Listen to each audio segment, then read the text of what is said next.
Hello and welcome to the Truth About Storytelling. As you might know, the month of September, I'm spending the entire month reflecting on and talking about my trip to Mongolia, which I took near the end of August through September 3rd.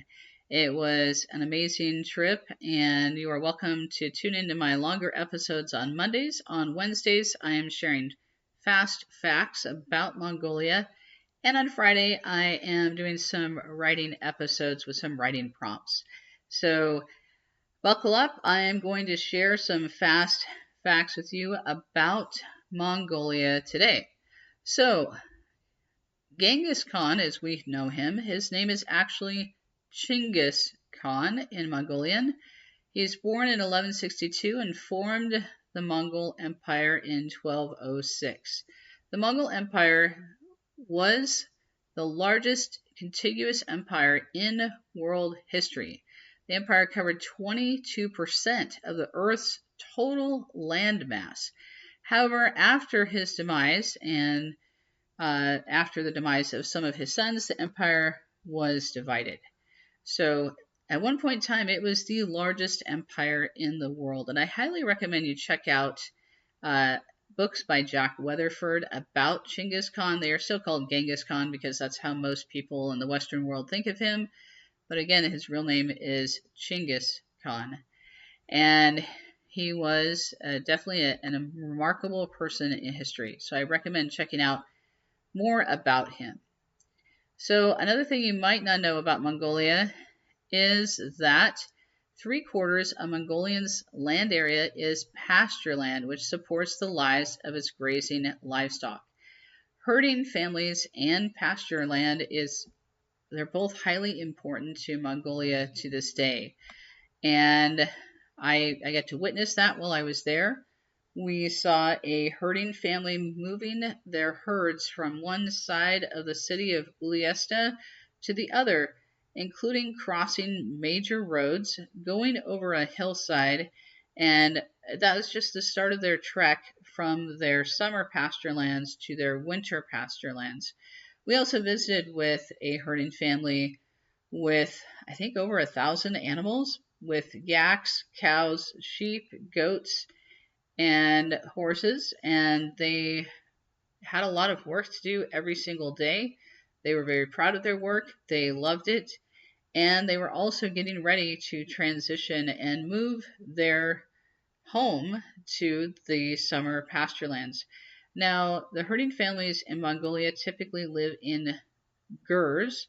You might think of them as yurts. Yurts are the word yurt is actually a Russian name for the same dwelling place that is a gur, and Mongolians prefer to use the word gur. It also means home in their language, and since they've become a democracy, they have been celebrating their Mongolian culture. So think about that in the future. It's not a yurt, it's a gur. So according to something I read, arag is the traditional national drink of Mongolia. It's essentially mare's fermented milk. I did not try fermented mare's milk, but members of my team did, and they did not like it. What we noticed we were given every time we entered a home of Mongolian people, whether it was more of a house structure or it was a gur, we were always offered salty tea, or it's salt tea. It's a milk tea with salt in it. You can actually add more salt to it. It was really, really good, by the way. I really liked it. I was surprised. But even though supposedly arag is the traditional national drink of Mongolia, we were always offered milk tea. So another thing you might not know is that standing or speaking on the threshold of the door in Mongolia is not okay. And there's kind of a reason for that if you think about the fact that the gur is a movable structure. It is like a large tent with wooden poles and a wooden structure that holds it up. So you don't want to stand on the threshold. You don't want to lean on the tent poles. You don't want to lean on any of the structure. There's a reason for it being bad, as well as it also being traditionally a taboo. So the main types of livestock that are kept by nomads of the region are goat, sheep, cattle, camel, and horse. They are raised and bred there for a living. They use every part of the animal. They use the fur, especially when the winter fur goes from winter fur to spring type fur, and they shed. They actually comb out the fur and use that to create products like wool mittens and socks and things such as that. And they also use, of course, horse and camels to get around from place to place. And so they really use every part of every animal when they eat them. And I was not there the day that I think it was sheep head or goat head, was fed to members of our group as an honor to them. And I was already sick from something else I already ate, unfortunately. It was a Mongolian version of an American pizza that got me sick, not actual Mongolian food that got me sick. So anyway, they had an interesting time eating that. It's not something that we're used to eating as Americans, but I can see the value in using every part of an animal, especially one that you've raised from birth to its death. It's a way of showing respect for what God has given us. So when you're in Mongolia, you want to use your right hand or both of your hands while giving something to someone else, while giving any kind of gift, and also while receiving that gift. So something to kind of think about. I think I mentioned this in my longer episode on Monday. If you enter a gur, women head to the right-hand side of the doorway. Men head to the left-hand side of the doorway. That is respectful of their traditions. It honors their culture. And if you do it the wrong way, they might tease you and then gently help you get into the right place. They're quite capable of letting you know which direction to go. And overall, every single Mongolian person I met was extremely friendly and very respectful in how they handled those moments with those of us who were not of their culture, and if we'd done something wrong. They were very kind and gracious about it, but also they told us where to go and what to do if they needed to do that. Also, this is something that's definitely not something I read in a guidebook. Do not say you are looking for a bus if you are looking for public transportation. The word bus actually means basically poop in Mongolian. So don't say bus, okay? If you're looking for public transportation, say you're looking for public transportation. Use that type of phrase, okay? Don't say bus. It's just not a good idea. And you definitely don't say minibus because mini means my.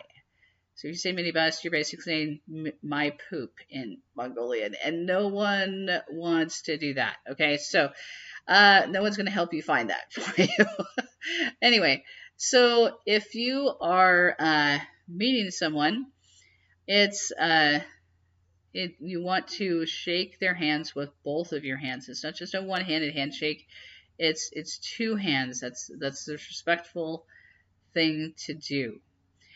And hospitality plays a significant role in Mongolian culture. Guests are generally served with a bowl of milk tea, and you're expected to take a sip or drink the entire bowl, but not refuse the drink as it is considered impolite.